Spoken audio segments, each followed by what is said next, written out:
Oh man, Barstool.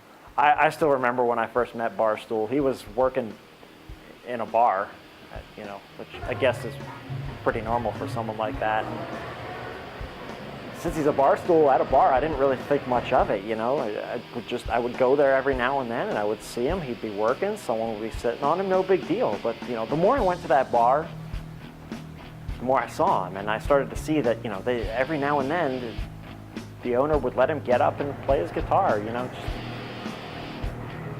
kind of as a favor, I guess. And the thing that I realized was the kid could really shred. I mean, he was really good.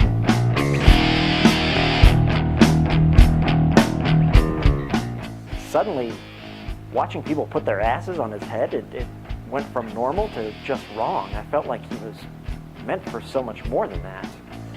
And the worst part about it was nobody cared how good he was. They would just go about their business, drinking beer, playing pool, and he's up there, giving it all he's got, and nobody cares.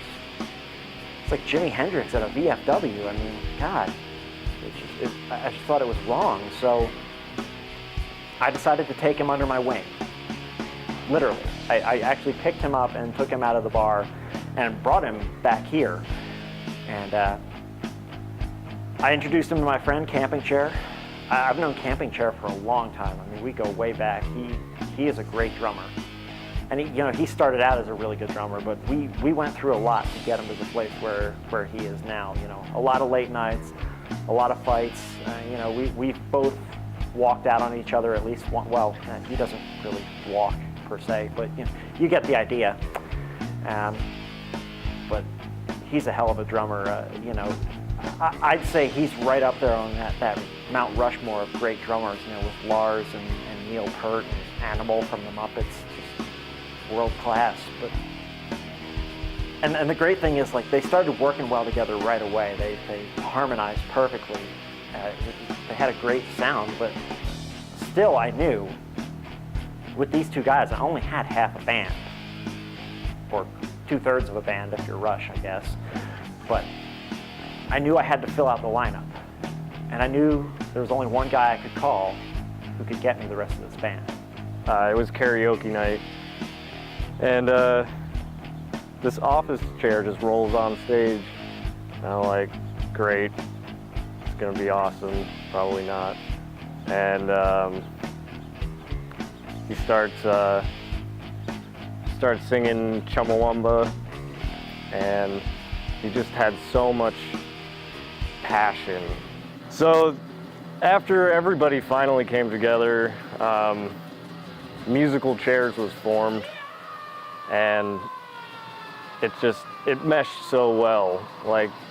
Finding all these chairs from all these different places, you'd think it would just be a mess, but everybody brought so much energy,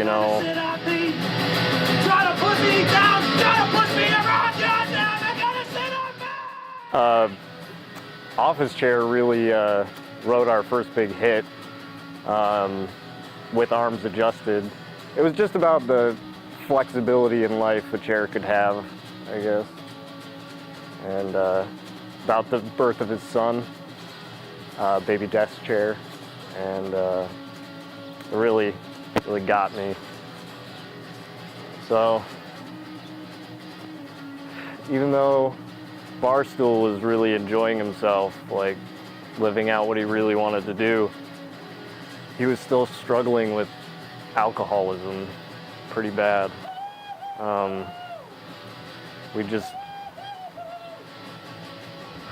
just find him face down on the ground and without the means to pick himself back up again. It was really sad. So we had to put the second album on hold for him to rehabilitate. It was a real setback for Musical Chairs.